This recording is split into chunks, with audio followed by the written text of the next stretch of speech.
두 번째 곡 주 안에 우린 하나 찬양하시겠습니다.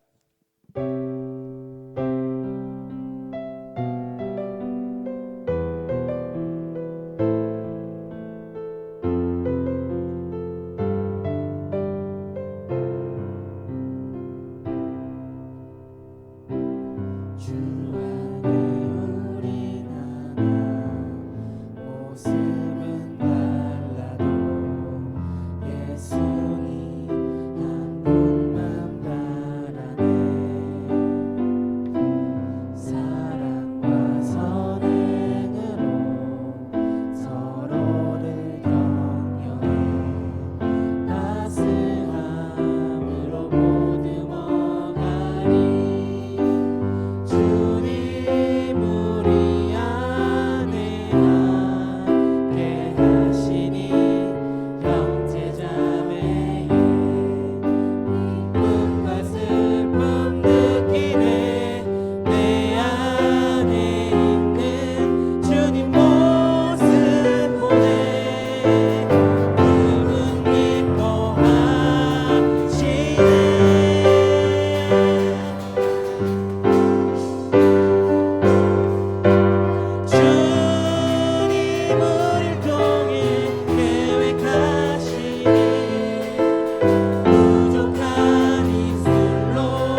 기도하심으로 저녁 예배 드리시겠습니다.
거룩하시고 존귀하신 하나님 아버지, 하나님께서 세상을 만드시고 이 세상을 섭리하신 줄 믿습니다. 하나님, 이 나라를 기억해 주셔서 이 나라가 병들었습니다. 죄 가운데 찌들어 있습니다. 미움과 시기와 질투들이 범람하고 있습니다. 하나님, 이 모든 것들을 두고 우리 성도님들이 주님 앞에 믿음으로 나가지 못했고 기도하지 못한 줄로 믿습니다. 하나님 아버지, 우리가 이 주님 앞에서 다시 한 번 더 예배를 드림으로써 이 나라에 있는 모든 죄악들이 감해질 수 있도록 하나님께서 축복해 주시기 바랍니다. 하나님 아버지, 우리가 예수를 믿는다고 하지만은 여전히 우리는 세상을 속에서 살아가야 됩니다. 우리 안에도 세상이 있고 죄가 있습니다. 하나님, 날마다 우리는 죄를 먹고 마시면서 죄에서 자유롭지 못하는 것을 고백드립니다. 오늘 우리 이 시간 말씀과 성령으로 다시 한 번 더 우리를 깨끗게 해주시옵소서. 절대로 스스로에 대해서 자신하지 말게 해주시기 바라고, 선질로 생각하는 자는 이미 넘어졌다고 말씀하신 이 하나님의 이런 첫 권면의 말씀에 우리가 다시 한 번 더 마음을 추스리게 해주시옵소서. 하나님 아버지, 우리에게 애통하는 마음이 있게 해주시고 우리에게 부르짖는 영이 다시 한 번 더 회복될 수 있게 되기를 바랍니다. 우리 자신의 문제를 알고 나를 알고 하나님 아버지, 우리 가족의 문제를 알고 자식의 문제를 알고 이 사회의 문제를 알게 된다면 하나님, 절대로 우리는 편안하게 살아갈 수가 없을 것입니다. 다시 한 번 더 부르짖어 기도해서 하나님의 보좌를 움직일 수 있는 하나님 그런 능력으로 있게 해주시기 바라고, 하나님 내 자신에 대해서 스스로에 대해서 만족하지 말게 해주시기 바라고, 또 변화되어야 되며 또 자라야 된다는 것을 알고 다시 한 번 더 주님 앞에 겸손히 우리 자신을 낮추게 해 주시옵소서. 예수님 이름으로 기도하옵나이다. 아멘. 143장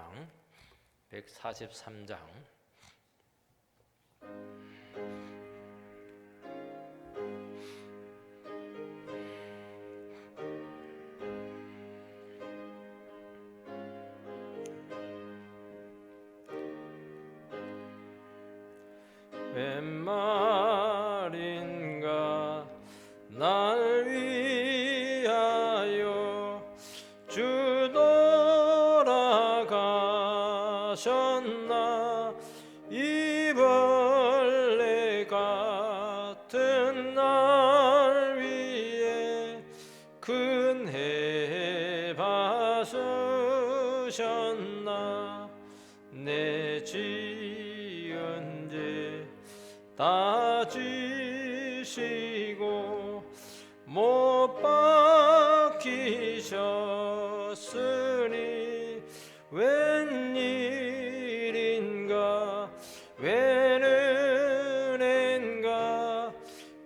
그 사랑 크셔라 주 십자가 못 박힐 때 그 해도 비들고 그 밝은 빛 가리워서 캄캄게 되었네 나 십자가 대할 때에 그 일이 고마워 내 얼굴 감히 못 들고 눈물 흘리도다 늘 울어도 눈물로써 못 갚을 줄 알아 몸 밖에 드릴 것 없어 이 몸 바칩니다.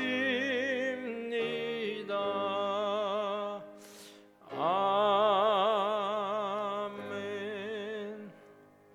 로마서 7장 14절로 25절입니다. 로마서 7장 14절로 25절입니다. 신약성경 248쪽에 있습니다. 로마서 7장 14절로 25절 교도하겠습니다. 우리가 율법은 신령한 줄 알거니와 나는 육신에 속하여 제 아래 팔렸도다.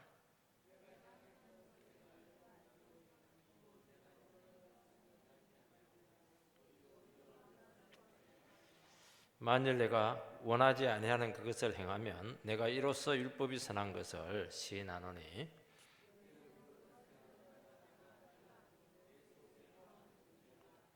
내 속 곧 내 육신의 속 선한 것이 거하지 아니하는 줄을 아노니 원함은 내게 있으나 선을 행하는 것은 없노라.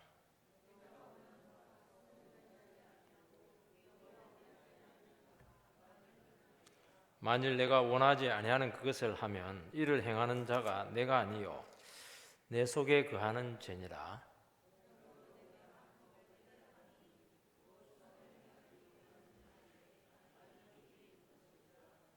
내 속사람으로는 하나님의 법을 즐거워하되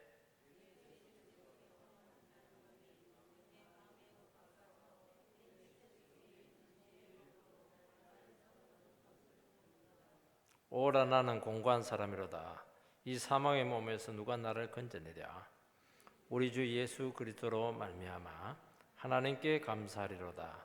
그런즉 내 자신이 마음으로는 하나님의 법을 육신으로는 제 법을 섬기노라. 아멘. 오늘 이 말씀은 우리가 예수 믿고 나서 우리 속에 있는 그 죄를 어떻게 처리해야 될 것인가 하는 실존적인 문제입니다. 저는 교회를 안 다니다가 대학교 때 믿음 생활을 했습니다. 말씀이 너무 좋았습니다. 교회 가니까 조그마한 가정교회인데 사람들이 너무 착했습니다. 그리고 저한테 엄청 잘해줬습니다. 저는 힘들게 이렇게 성장을 했는데 또 가난하다 보니까 돌봄을 부모님이 우리를 사랑을 하긴 했는데 뭐 어렵다 보니까 이게 뭐 제대로 충분하지 못했습니다.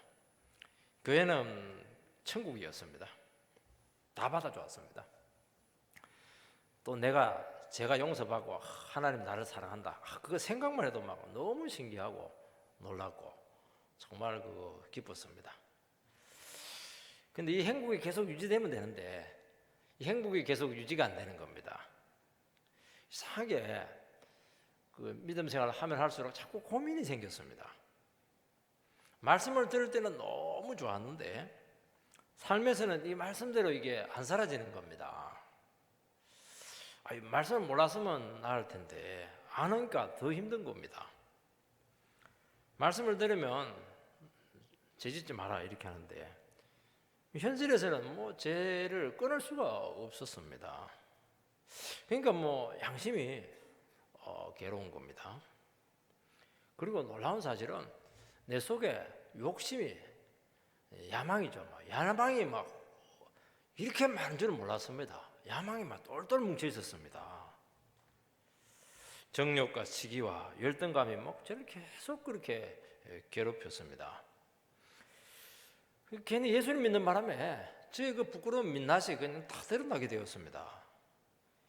결국에는 아무것도 할 수가 없게 되었습니다.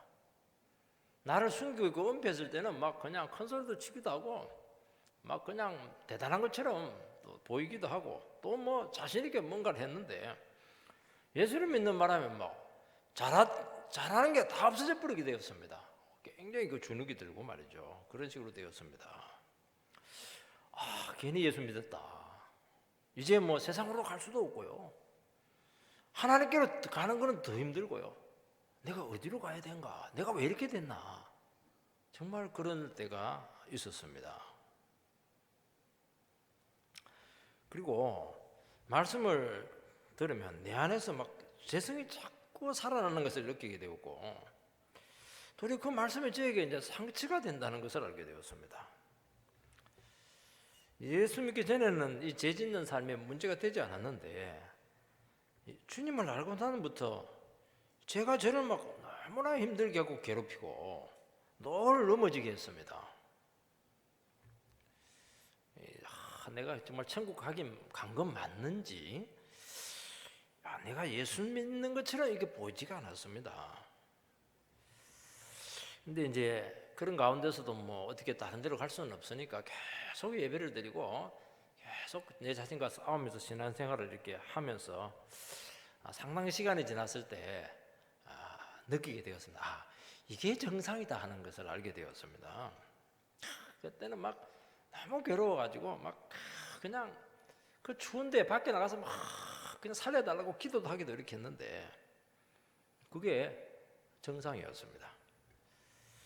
왜냐하면은 내가 예수를 믿고 내 영혼이 살아나고 하나님의 말씀을 알았기 때문에 그동안 내 속에 숨어 있었던 그 죄의 실체들이 막 그냥 막 드러나기 시작하면서 마치 내 속에 그냥 구정물이 가라앉아 있었는데 막 휘저으니까 말씀으로 휘저으니까 막 이게 막 올라와 가지고 내 안을 막 엉망으로 흙탕물을 만들어 놨던 겁니다. 갈등이 생기고 내 안에서부터 심하게 싸우니까 내 안이 정리가 안 되니까 뭐 아무것도 할 수가 없는 겁니다. 오늘 보면 오라 나는 공고한 사람이로다. 이 사망의 몸에서 누가 나를 구원하랴. 이게 뭐 저절로 나오는 겁니다. 딱 하나밖에 없죠. 답은 하나입니다. 우리가 다 알고 있는 답입니다. 결국 이 고민과 재성을 두고 날마다 예수님께 나가서 나를 죽이고 주님 바라보는 그 신앙적인 싸움을 하게 되었습니다. 근데 놀라운 사실은 하나님께서 주님께서 참 그 모든 상황들을 정리시켜 주시고 변화시켜 주시고 신앙으로 이렇게 성숙하게 되었습니다. 그래서 나를 찾게 되었고 내 안이 정리가 되었습니다. 정리가 되니까 예수 믿기 전하고는 비교가 안 되는 그런 참 존귀한 삶이 저에게 있게 되었고 그리고 아주 이렇게 그 뭐라고 하냐 사람이 그 완전히 달라졌고 능력이 달랐습니다. 참 신기했습니다. 본문은 우리가 예수 믿고 난 후에 우리 속에 숨어 있었던 이 재성들이 막 살아나게 될 텐데 이 문제를 어떻게 다루어야 되는가? 이거는 대단히 중요한 질문입니다. 이 부분에 대해서 오늘 여러분들께서 한 번 더 같이 저랑 같이 고민을 하셔야 될 겁니다. 첫 번째는 신자들 안에 여전히 죄의 육신이 있다는 것을 우리는 잊지 않아야 되는 겁니다. 14절 15절 읽어보면 우리가 율법은 신령한 줄 알거니와 나는 육신에 속하여 죄 아래 팔렸도다. 내가 행하는 것을 내가 알지 못하노니 곧 내가 원하는 것은 행하지 아니하고 도리어 미워하는 그것을 행함이라. 여러분 제일 비참한 사람이 누굽니까? 내가 원하는 것은 못하고 정말 원치 않은 것 미워하는 것은 할 수밖에 없는 이 사람이 제일 비참한 사람이지 않겠습니까?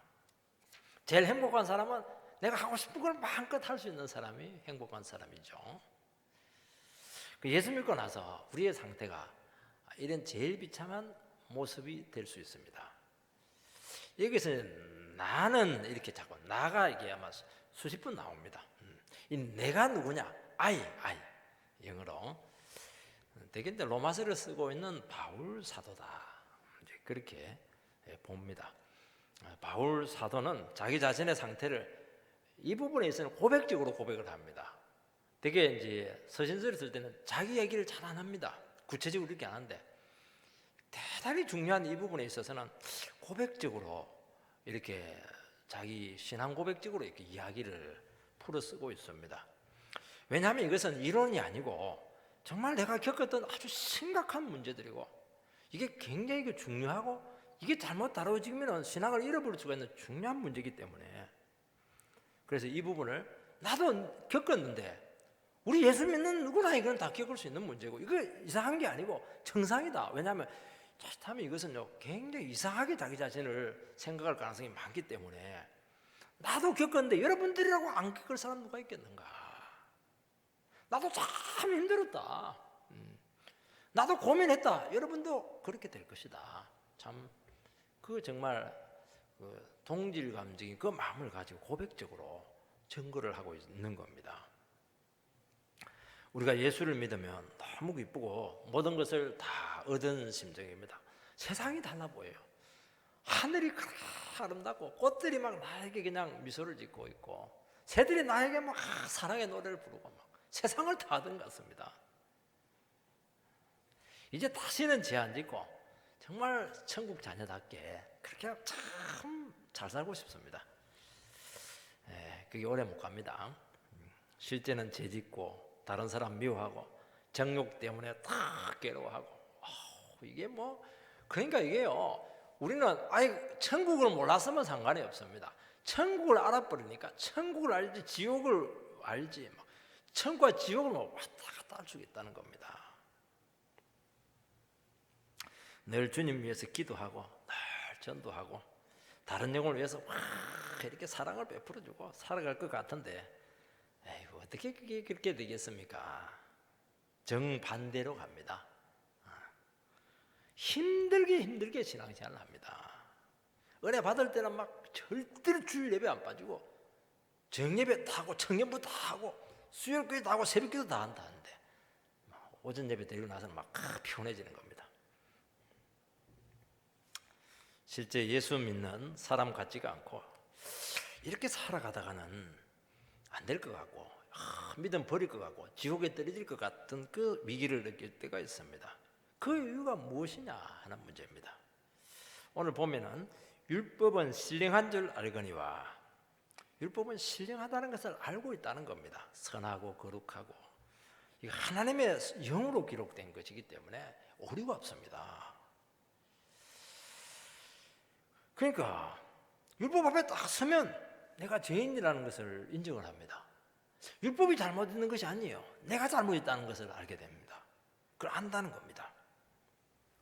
율법이 이렇게 신령하다면 우리는 율법대로 살아야 되지 않겠습니까? 말씀대로 살아야 되는데도 불구하고 실제로는 뭐라고 되어 있냐니까 제 아래 팔렸다 이렇게 표현을 합니다. 이 원래 이 뜻은 전쟁 용어입니다. 총뿌리를 겨누어서 억지로 제 노예가 되게 한다는 것입니다. 여러분 포주가 억지로 강요해서 하기 싫은 윤락행위를 하지 않을 수밖에 없는 그런 상태 못 빠져나오지 않겠습니까? 그런 식으로 된다는 것입니다. 여러분 예수를 믿으면 하나님의 뜻대로 살고 죄 안 짓고 선하게 살고 싶어하는 마음이 있습니다. 그러니까 우리가 예수를 믿었지 않겠습니까?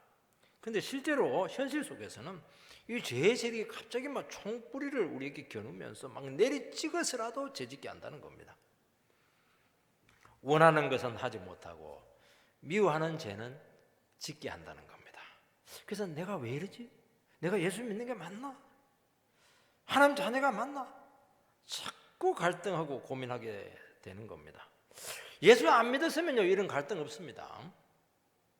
늘 죄짓지 말아야지 하는데 이미 넘어져 있습니다. 죄짓고 살아가고 있습니다. 여러분, 우리가 신자가 되어도 우리 안에 죄의 잔재가 남아 있습니다. 죄의 영향력을 받게 되고 그동안 모르고 있었던 거예요. 그냥 신문지로 덮어놓은 겁니다. 그런데 말씀이 오니까 그걸 다 벗겨내니까 우리 속에 있는 건 모든 죄악들이 막 한순간에 그냥 시궁창에 물에서 쏟아 올라오듯이 막 솟구쳐 올라오는 겁니다. 그러면 세상에 끄는 그 힘이 얼마나 강력한지 모릅니다. 세상 속에 살아갈 때는 상관이 없어요. 선하게 살아가려고 하니까 막 세상의 힘이 막 고래심줄보다도 더 센 겁니다. 우리는 신분적으로는 하나님의 자녀가 되었습니다. 천국을 알고 있습니다. 여전히 과거 죄의 세력 안에 있기 때문에 이 막 천국과의 세상이 죄가 그냥 이렇게 막 섞여가지고 과도기적인 그 상태에 양자가 겹쳐지게 된다는 것입니다. 그래서 우리는 또 죄를 짓고 또 실수를 하게 됩니다. 그래서 우리가 신앙 안에 있으면 이렇게 어떻게 합니까? 이렇게 하면 안 돼. 어느 순간 돼 이렇게 바뀌어 있습니다. 팍 넘어져 있습니다. 두 가지 마음이 교묘하게 있는 겁니다. 안 돼는 속으로는 막 되고 싶은 겁니다. 의지와 각오대로 안 됩니다. 내 안에 남아있는 육신의 죄의 세력이 여전히 너무 강력하기 때문입니다. 도리어 예수를 믿었기 때문에 우리 안에 있는 죄가 막 더 총뿌리를 겨누어서 막 그냥 제 아래로 끌고 가려고 하는 것입니다. 내가 지금 못하고 있나? 그냥 예수 믿는데 뭐 죄 언저리에서 막 얼쩡얼쩡 하는데 내가 지금 어디서 지금 뭐 하고 있나? 자기도 막 깜짝 놀랍니다. 카톡에 찍어야 되는데 이거 못 찍죠. 너무 깜짝 놀라서 내가 왜 이렇게 하는지 모르겠다. 마음과 실제 행동이 완전히 따로 노는 겁니다. 그래서 예수 믿고 나서 자기 영혼을 방치하게 되면은 안 믿을 때보다 더 상태가 나빠지는 겁니다. 선하게 살려고 하면 할수록 막 죄의 유혹이 더 강력하게 우리를 막 넘어뜨립니다. 막 멱살을 잡아가지고 막 죄죄라고 패대기 치고 그렇게 하는 겁니다. 이 고비를 못 넘기면은 굉장히 그 방황을 많이 하고 정신적으로 타격을 받을 가능성이 참 많습니다. 그래서 예수 믿고 난 후에 더 기도가 필요하고 세례 받고 난 후에 더 시험에 잘 빠지고 예배 드리고 나서 더 타락할 수가 있습니다. 예배 드리고 나서 막 하면서 막 생맥주 가지고 술 한잔 팍 하고 이런 사람 제가 많이 봤습니다. 은혜 더 받으면요 더 위기가 옵니다. 너무 은혜 받았다 이래가지고 내 비정상적이야 이러면서 막 텔레비전 막 10시간 봐버리고요. 그냥 장롱 속에 있는 막 그냥 소주 꺼내가지고 막 마셔버리고 그러면 이제 정상이 되었구나. 그렇게 이게 안 되는 거 이게 정신을 못 차립니다 이게. 그거 왜 그러냐니까 우리 속에 있는 그 죄의 실체를 잘 몰라서 그렇게 하는 겁니다. 두 번째는 우리 안에 있는 그 죄의 세력의 그 실체가 무엇이냐 하는 문제죠. 그래서 오늘 이 말씀에 보면은 우리 속에 있는 그 죄의 실체를 하나씩 지금 폭로를 합니다. 16절 말씀을 읽어보면 만일 내가 원하지 아니하는 그것을 행하면 내가 이로써 율법에 선한 것을 시인하노니. 우리가 말씀을 듣게 되면 하나님 뜻대로 바르게 살고 싶은 그런 소원이 생깁니다. 그런데 또 잘못하고 죄를 짓게 됩니다. 마음속으로는 이렇게 살면 안 되는데 이런 의식을 다 가지고 있습니다. 이것은 말씀대로 사는 것은 아닌데 그러면서 자꾸 가책이 생기는 것입니다. 이거는 뭐냐니까 말씀이 바르다는 것을 우리는 본능적으로 인정을 하고 있다는 겁니다. 17절 18절 이거 보면 이제는 그것을 행하는 자가 내가 아니요 내 속에 거하는 죄니라. 내 속 내 육신에 선한 것이 거하지 아니하는 줄을 아노니 원하는 내게 있으나 선을 행하는 것은 없노라. 우리는 선을 행하고 싶지만은 선을 행할 능력이 없습니다. 내 안에 죄의 실체가 있다는 것은 알게 됩니다. 그리고 이 죄가 얼마나 가공한 능력을 가지고 있는가 하는 것을 경험하게 됩니다. 우리 예수를 안 믿으면 이건 몰라요. 왜냐하니까 우리는 어차피 뭐 죄 짓고 살아야 되니까 죄가 친구예요. 예수를 믿기 때문에 이게 막 내 속에 죄의 덩어리가 있다는 것을, 그때부터 이제 실체가 하나씩 나타나는 겁니다. 막 우리 안에서 막 죄가 막 살아나기 시작합니다. 예수 믿을 때마다 더 심각해집니다. 이것은요, 단지 겉으로 나타난 것만을 얘기하지 않습니다. 숨어 있고 은폐되어 있고 막 뿌리가 얼마나 깊은가 하는 것을 알게 됩니다.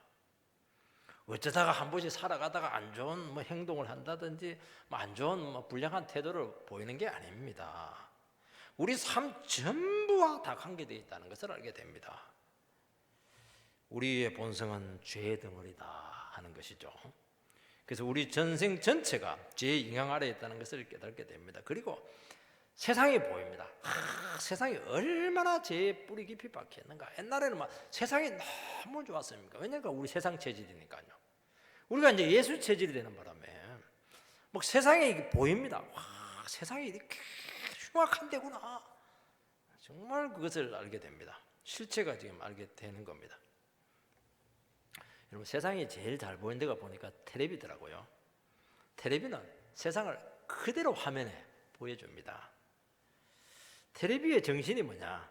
어떻게 하면 시청률을 높일 것인가? 이게 텔레비의 정신입니다. 뭐 다른 거 아닙니다. 뭐 백성들을 계도하고 뭐 교양을 높이고, 아이고 그건 겉으로 얘기하는 것이고, 시청률이 높아져야 됩니다. 그래야 광고비가 많이 들어오기 때문에 운영이 되는 겁니다.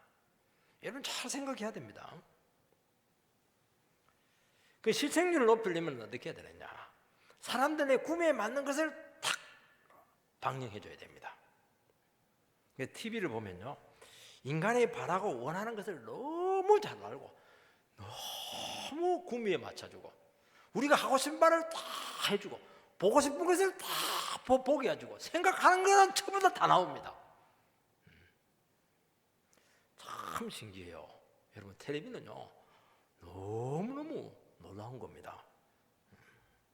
가만히 있는데 막 우리의 욕구를 다 채워줍니다. 그래서 텔레비라고 하는 그 바다에 빠져버리면 절대로 못 나옵니다. 여러분, 가장 강렬한 것이 뭐냐니까 성적인 욕구인데, 이 선정적인 프로를 딱 만듭니다. 죽어 청소년들. 인간 안에는 이 파괴적인 욕구가 있습니다. 이 폭력적이고 잔인한 장면들이 딱 반영이 되는 겁니다. 그래야 시청률이 올라가는 것입니다. 사람은요, 정상적인 것보다는 비정상적인 걸 참 좋아합니다. 텔레비 드라마에도 둘이가 참 건강하게 자라서 공부 잘해가지고 둘이 잘 만나서 아름답게 결혼해서 애 놓고 잘 살았더라. 하나도 안 봅니다. 그거 항상 삐뚤어진 사랑, 불륜, 삼각관계, 나무 사람 뺏기, 막 그냥 나는 그거 보면 머리가 아파요. 그래 이제는 이제 성령 체질되고 도대체 이해가 안 됩니다. 그게 내 머릿속에는 없거든요. 옛날엔 너무 재밌었는데 이제는 바뀌어가지고 저것들이 왜 저러지? 도대체 이해가 안 돼요. 그래서 안 봅니다. 요즘 뉴스도 잘 안 봐요. 뉴스도 보니까 조금 조작이 되는 것 같습니다. 스포츠는 좀 봅니다. 솔직하게 이야기해서. 사람은 호기심이 참 많습니다. 특히 그 세상에 없는 연계에 대한 호기심이 참 많습니다. 그래서 유령에 대한 이야기가 많이 나오고, 어떤 게는 뭐 귀신을 사진을 찍어서 방영을 하기도 하고, 얼마 전에 보니까 신이 선택한 사람들이 나와가지고 막 별소리 다 하더라고요.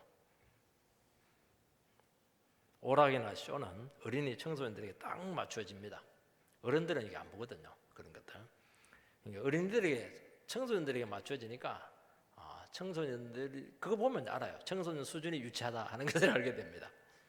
청소년들에게 너무 고상한 거 틀어주면요, 애들 죽으려고 합니다. 여러분, 죄는 태어날 때부터 가지고 있었다는 것을 알게 됩니다. 이것은 후천적으로 개발된 게 아닙니다. 뭐 죄 배우기 위해서 학원 다니는 사람 있습니까? 그거 학원 안 다녀도 돼요. 그것은 이건 환경 때문에 오는 것이 아닙니다. 다윗이 밧세바와 불륜을 한 후에 회개를 합니다. 1년 후에 무슨 고백을 하냐? 내가 죄 가운데 태어났다고, 모친의 죄 중에서 내가 잉태했다고, 이런 고백을 합니다. 자기가 죄를 짓기 전에는 잘 몰랐어요. 죄를 짓고 나서 딱 보니까 이 죄가 얼마나 뿌리 깊은 것인가 하는 것을 그 왕이 고백을 합니다. 여러분 사람이 죄를 지을 때 보면요 본능적입니다. 가르쳐주지 않아도 아주 자연스럽게 잘합니다. 여러분 인간의 본능은 이건 죄가 아닙니다. 여러분 식욕, 성욕 이런 여러 가지 그 자아 실현 욕구 이런 것들 자체가 죄는 아닙니다, 여러분들. 근데 본능이 가장 죄에 많이 오염되어 있고 죄의 도구가 되기 쉽습니다. 우리는 원래 구조적으로 잘못 만들어져서 태어난 게 문제입니다. 선천적인 그런 마음 장애증을 가지고 태어난 겁니다. 그리고 가공한 힘을 가지고 있습니다. 죄는 한순간에 눈을 멀게 합니다. 그렇게 거룩하고 그렇게 멋지고 아름다운 사람인데 한순간에 제가 눈을 멀게 해서 이상한 짓을 하게 합니다. 죄는 정말 무섭습니다. 뻔히 해서는 안 되는데도 불구하고 저지르고 후회하고 후회하면 안 해야 될 거 아닙니까? 또 저지르고 후회하고 계속 반복할 수 있는 능력이 있습니다. 그러니까 죄를 이렇게 몇 번 반복하다 보면은 이게 좌절감이 생기는 겁니다. 참 이게 문제예요. 그리고 이 죄 중독이 생깁니다. 여러분 죄는요 항상 뭐가 있냐면은 스릴이 있습니다. 그것을 즐기고 싶어하고 한번 맛보면 그 삼삼한 맛, 짜릿한 맛이 그냥 이게 막 그냥 잊혀지지가 않아요. 여러분 세상에 있는 말씀과 성령 외에는요 모든 것은 중독성을 다 가지고 있습니다.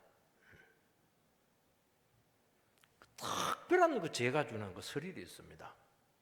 그러면 이미 죄에 깊이 빠져 있다는 것을 기억을 해야 됩니다. 먹는 거, 입는 거, 보는 거, 만지는 거, 느끼는 거 전부 다 중독성이, 듣는 거 전부 다 중독성입니다. 밤새도록 듣습니다. 커피도 이게요 중독성이 있을 수가 있습니다. 모든 것은 중독. 스포츠 이거요 중독성 굉장합니다. 정신을 못 차리는 겁니다. 경종을 울려야 되는 것이죠. 여러분 내 육신에 선한 것이 거하지 아니하는 줄을 아노니 우리 안에 선한 것을 행할 힘이 없습니다. 제가 주는 마력은 엄청난 힘을 가지고 있다는 겁니다. 돈의 마력, 권력의 마력, 명성의 마력 한 번 빠지면 못 나옵니다. 하나님이 율법을 주신 이유는 무엇이냐? 우리가 그 죄를 이길 수 있기 때문에 주신 것이 아니고 죄의 세력과 이 가공할 힘, 그 뿌리 깊음을 알도록 하기 위해서입니다. 우리가 섬과 하나님의 뜻에 대해서 얼마나 무력한 존재인가 하는 것을 깨닫도록 그 율법이 우리에게 왔다는 것입니다. 그래서 그 비참한 상태를 알고 다시 십자가로 나오라는 것입니다. 오늘 사람들은요 돈과 권력과 명예와 관계와 그 모든 것에 지금 빠져 살아가고 있는데 그것이 얼마나 헛된 것인가 하는 것을 아는데도 불구하고 못 빠져나옵니다. 학벌 문제, 논문 표절 문제, 유명인들 전부 다 청문회 세워놓으면 전부 다 드러납니다. 저는 100% 깨끗한 사람 한 사람도 못 봤습니다. 5가지 기준이면 전부 다 5가지 기준에 사실은 다 걸렸습니다. 그러니까 뭐 깨끗한 사람 없으니까 누구는 세워놔야 되니까 그 자리에 올려놔야 되는 겁니다. 위선이죠, 위선. 거짓으로 세워진 인생, 이것은 언젠가는 무너지게 된다는 것을 보는 것입니다. 그런데도 안 되는 거예요. 안 되는 거예요. 왜냐하면 너무 그 마력이 세기 때문에, 그 마술이 너무 좋기 때문에 안 되는 겁니다. 그래서 우리는 예수 믿는 사람들은 바로 이 부분에 있어서 우리가 참 유리한 위치에 있다는 것을 기억을 해야 됩니다. 우리는 이제 우리 청년들 아닙니까? 여러분들 기억하시기 바랍니다. 우리는 어차피 크게 될 사람들입니다. 이 사람들이 크게 될 줄 알았으면 이렇게 죄를 짓겠습니까? 몰랐죠. 그래서 여러분 군대도 갔다 오시고 예수를 잘 믿으면 요 죄를 넘어갑니다. 이겨낼 수가 있습니다. 얼마나 중요한지 모릅니다. 참 예수를 믿고 말씀에 순종하고 거룩을 위해서 몸부림치는 이 인생을 알고 이 삶을 살아갈 수 있게 했다는 것이 얼마나 감사한지 기억을 해야 됩니다. 이것 때문에 또 우리가요 참 고민이 돼가지고 나의 앞길이 잠시는 좀 보리 될지 모르겠지만 이 싸움을 해서 이겨내는 사람이 인생을 이겨내는 것입니다. 이 사람에게 미래가 있는 것입니다. 우리는 제대로 해야 되는 겁니다. 여러분 솔직해질 필요가 있습니다. 제 자신도 마찬가지입니다. 예수 안 믿고 돈 있고 사람들 인물 있고 세상에서 잘나고 그러면 뭐 하겠습니까? 우리 솔직해지십시다. 저는 뭐 그래도 되니까 저는 아직 안 됐는데요. 똑같습니다. 다 죄짓는 자리로 다 갈 수밖에 없습니다. 왜냐하니까 안 됩니다. 안 돼요. 안 되는 겁니다. 우리가 그나마 예수를 믿으니까 이 자리에 있는 것이고, 죄질하면 막 주일제 행님이 와야 돼. 죄질하면 새벽기도 나오라고 그러고, 죄질하면 수요예배 나가 또 막 회개하라고 그러고 이러니까 자꾸 주님께서 막 이렇게 막 우리 식으로 막 조지니까 이렇게 우리가 그냥 보존되는 것이지, 우리라고 해서 뭐 다른 인간입니까? 안 되는 겁니다. 여러분 이 세상에서요 죄보다 빠르고 강한 즐거움을 주는 것은 없습니다. 근데 죄를 지으려고 하는데 주님이 죄 지을 여건을 안 주는 겁니다. 일단 돈을 안 줘요. 죄 지으려면 돈이 좀 있어야 되는데 돈을 안 주는 겁니다. 막 그냥 그래서 그냥 죄 지으러 가려 하다가 그냥 집에서 라면끼리 먹고 그냥 약간 누워 있는 겁니다. 그러니까 죄를 안 짓는 겁니다. 그리고 뭐 갈 데는 없으니까 교회는 돈 안 들어도 되거든. 와가지고 은혜 받고 이러니까 그냥 죄 안 짓는 겁니다. 감사한 줄 아시기 바랍니다. 젊을 때 크게 안 되게 하는 것을 감사하시기 바랍니다. 그게 좋은 게 아니에요. 그게 19절 20절 읽어보면은 내가 원하는 바 선은 행하지 아니하고 도리어 원하지 아니하는 바 악은 행하는도다. 만일 내가 원하지 아니하는 그것을 하면 이를 행하는 자는 내가 아니요 내 속에 거하는 죄니라. 우리 안에 두 종류의 내가 있다는 겁니다. 하나는 내가 원하는 바로서의 나가 있습니다. 또 하나는 내가 행하는 바로서의 나가 있습니다. 내가 원하는 바로서의 나는 말씀대로 살고 싶습니다. 근데 실제로는 하나님의 말씀과 전혀 다르게 행동하는 내가 행하는 바로서의 내가 실제로 나타나게 된다는 것입니다. 뭐 어렵게 이야기했는데 어려울 거 없습니다. 내가 원하는 대로 안 사라지더라. 그거 왜 그렇게 어렵게 목사님 이야기하냐고. 그렇게 쉽게 좀 풀어가시기 바랍니다. 지금 아내가 믿지 않는 남편에 대해서 막 불만이 많습니다. 이놈의 남자 왜 안 바뀌나 불만이 많아요. 근데 하나님의 말씀을 이렇게 배우면서 이제 내 말씀대로 남편에게 대해 줘야 되겠다 그런 결심을 했습니다. 그리고 내가 받은 은혜를 막 남편에게 막 나눠주고 더 사랑해 주겠다. 그리고 남편이랑 하는 이 십자가를 내가 끝까지 내가 감당해가고 지고 가겠다. 정말 잘해주려고 이렇게 했습니다. 근데 이게 뭐냐니까 바로 내가 원하는 바로서의 나입니다. 근데 이놈은 남편의 얼굴을 보는 순간 좋은 마음과 선한 생각은 싹 사라지고 이놈은 왠지 왜 여기에 나타났나 이러면서 막 그냥 밖으로 나오는 말과 행동은 완전히 딴판이에요. 그게 내가 행하는 바로서의 나입니다. 근데 내가 왜 그러는지 이유를 모르는 게 문제입니다. 안 되는 거 이게. 남편들이 예수 믿으면 참 가정을 세우고 자기들에게 시간도 많이 주고 가정적이 돼야지 결심합니다. 회사 마치고 저녁만 되면은 갑자기 다 잊어버려요. 자기도 모르게 발길이 딴 곳으로 지금 걸어가고 있습니다. 자기가 자기를 잡으려고 해도 잡혀지지 않는 겁니다. 이게 문제니까 이게 인간의 문제고 여전히 예수 믿고 나서도 우리가 해결해야 될 숙제입니다. 이 숙제를 해결을 해내야 우리는 정말 주의 뜻대로 살아갈 수가 있습니다.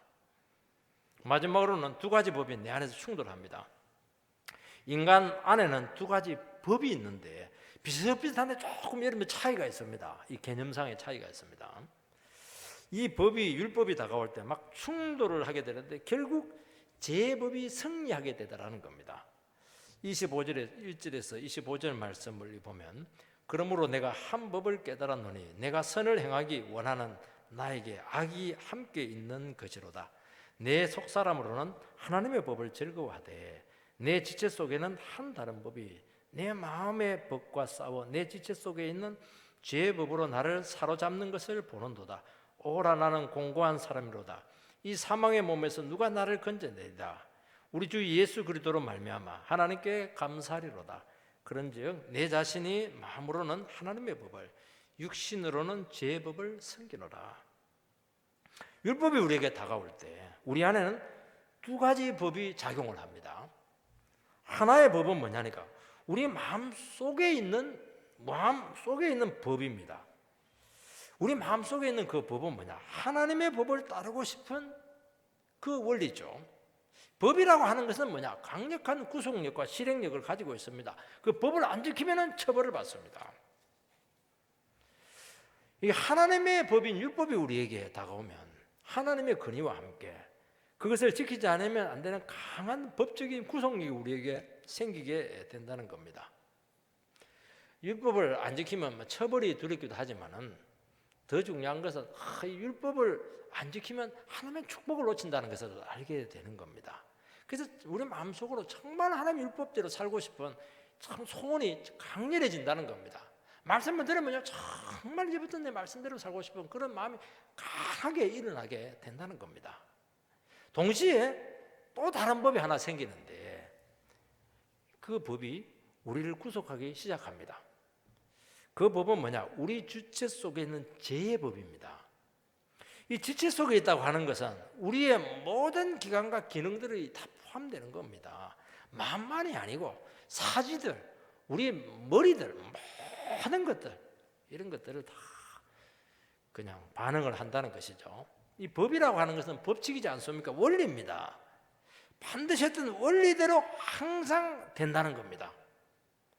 마음속에 원리가 뭡니까? 마음속으로는 율법을 따르고 싶은 강한 소원이 있는데 그것을 결국에는 내리누르게 해서 제 원리로 돌아오게 한다. 이게 법이지 않겠습니까? 선하게 살려고 하면 할수록 더 악하게 되더라는 겁니다. 그래서 우리는 신앙생활 하다 보면은 우리는 내가 마음 먹으면 되지 뭐.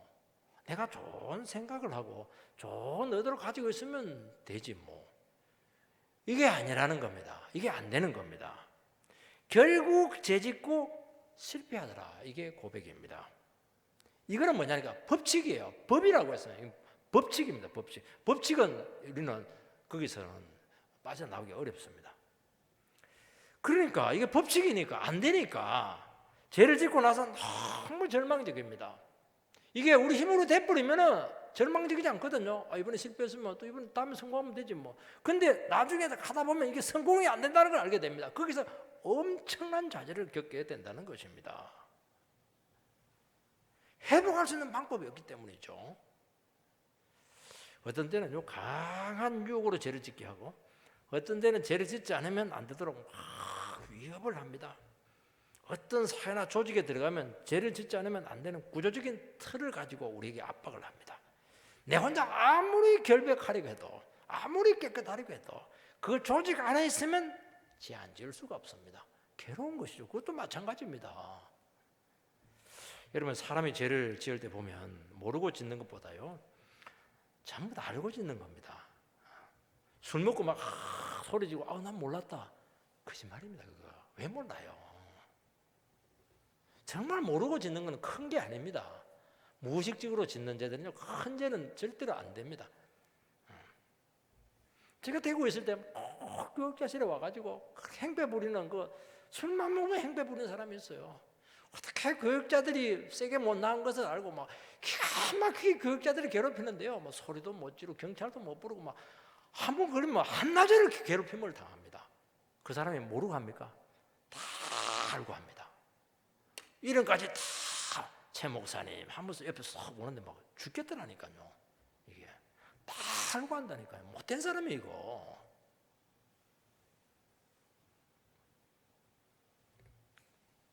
내가 죄가 나쁘다. 이 죄지면 어떻게 되는지, 의도가 무엇인지 다 알고 죄를 짓는다는 겁니다. 여러분 정신병자들은 정신이 나갔으니까 모르고 짓겠지? 아닙니다. 벌써 정신병자까지 갔다는 자체가 이게 굉장히 교만한 것이고 악한 거 이게. 그까지 가게 해서는 안 되는 겁니다. 뻔히 알면서 악질적으로 나가는 사람들 너무 많이 볼 수 있습니다. 그래서 나는 어쩔 수 없어서 그랬다 하는 경우는 많지는 않고 그런 경우는 금방 치료가 됩니다. 여러분, 죄는 몇 번 짓고 특히 뻔히 알고 의식적으로 고의적으로 죄를 짓다 보면은 어느 순간 죄가 우리를 지배를 해서 완전히 내리누려서 자포자기 상태에 빠지게 하면 인생 망치는 겁니다. 여러분, 율법이 우리에게 다가올 때 우리 안에 정신분열증적인 정세가 나타납니다. 정신분열증이 뭡니까? 속에 자아가 두 개 있는 거예요. 나와 또 다른 자아가 있는 겁니다. 싸우는 자아는 하나가 돼야 되는데 자아가 두 개 있으니까 내 속에 주인이 두 개 있는 겁니다. 그게 정신분열증입니다. 그 두 법칙이 치열하게 싸우는 겁니다. 선을 행해야 된다는 것과 죄를 절게 한다는 이 두 세력이 우리 안에서 막 3차 대전을 일으킨다는 것이죠. 그러면 누가 이깁니까? 죄가 이깁니다.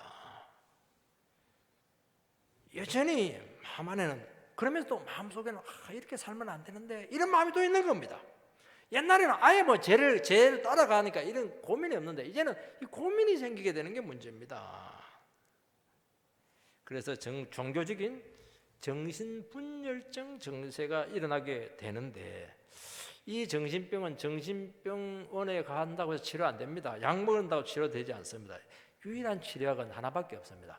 예수 십자가에 앞으로 가야 됩니다. 우리가 예수를 믿고 나서도 내면에서 치열한 갈등과 싸움이 있습니다. 결국에는 넘어질 수밖에 없는 자기 자신을 바라보면서 속에서 저절로 탄식이 나옵니다. 오라 나는 공고한 사람이로다. 이 사망의 몸에서 누가 나를 구원하랴. 이게 그냥 달고 나오는 겁니다. 이게 예수 안 믿는 사람이 아니에요. 예수 안 믿는 사람은 이런 말을 못합니다. 어우, 쟤는 삼삼하고 즐겁고 재밌네. 인생의 살맛이 나네. 이게 하나님을 모르는 사람들의 고백이죠. 여러분, 빨래를 양쪽에서 당기면요 찢어집니다. 마찬가지입니다. 우리 안에는 두 자아가 막 그냥 털면서 당기면요 우리 자아가 찢어지는 겁니다. 생명으로 가야 된다. 막 제 유혹으로 가야 된다. 여기서 우리는 그냥 발버둥을 치는 겁니다. 너무 공고한 것입니다. 우리는 이 싸움을 할 수밖에 없습니다. 이것은 역설적으로 표현하면 우리의 영이 살아있다는 증거입니다. 이게 반드시 있어야 되는 겁니다. 성령이 우리 안에서 우리의 죄된 자아와 싸우시기 때문입니다. 우리는 죄를 짓고 싶은데 성령님은 죄 짓지 말고 말씀대로 살아라. 그렇게 자꾸 설득을 합니다. 그런데 결국에는 죄된 자아의 그 삶을 살아가게 되는 것이면 그때 막 속에서 성령님께서 근심을 그렇게 하는 겁니다. 그래서 우리는 한 번씩 다른 사람보다 참 기억을 해야 됩니다. 우리는 믿음 생활을 하면서도 다른 사람들은 다 은혜를 받는데 왜 나는 은혜를 받지 못할까? 이것 가지고 또 낙담하시는 분들이 있습니다. 다른 사람들은 막 그냥 열심히 지나는데 나는 이렇게 안 될까? 그렇게 괴로워하는 사람들이 있습니다. 수련회 갔는데 다른 사람들은 막 눈물 기도하는데 자기는 맹성맹성한 겁니다. 그래서 목사님 찾아옵니다. 목사님, 왜 나는 은혜가 안 될까요? 내 신앙에 문제가 있는 거 아닙니까? 그럼 답이 뭡니까? 문제 있는 거 아니야. 그런 의식을 가지고 있다는 것 자체가 살아있다는 거야. 그게 자체가 몸부림치고 있는 겁니다. 나는 왜 그렇게 신앙생활을 오래 했는데 내 심령이 이렇게 메말라 있을까? 메말랐다고 하는 것 자체를 안다는 것 자체가 영적인 감각이 지금 살아있다는 겁니다. 어떤 분들은요 이런 말을 합니다. 나는 죄를 많이 지어서 교회 나갈 수가 없어. 예배 드릴 수가 없어. 이런 말을 한다고 하는 것은 아직 그 영혼이 덜 급해서 그래요. 오라 나는 공간자로다 하면 이런 말이 안 나옵니다. 그것까지 아직 안 간 겁니다. 정말 내 영혼이 괴롭고 답답하고 목 졸려 죽을 것 같으면요 그냥 나를 구원해 주소서 이러면서 그냥 막 아무 생각하지 않고 다 내려놓고 그냥 예수님께로 나오는 겁니다. 살려달라고 그렇게 하는 겁니다. 여러분, 조폭세계에 빠져있는 사람들이 정말 못 빠져나오는 것은 그냥 주위에 있는 사람들이 막 그냥 눌러서 그렇게 하는 것이 아닙니다.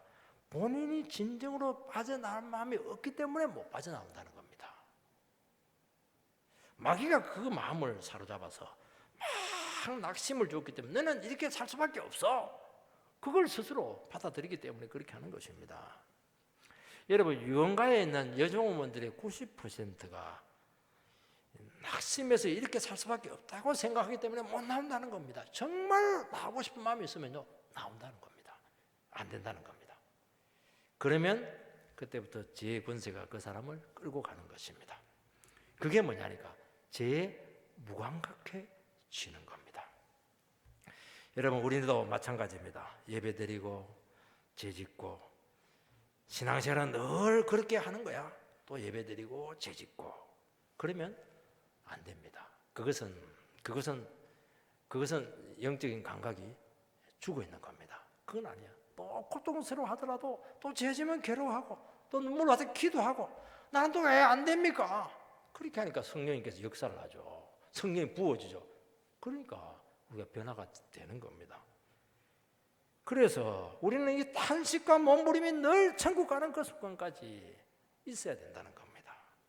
눈물의 기도가 끊이지 않아야 된다고 말씀하고 있는 것입니다. 나는 왜 안 됩니까?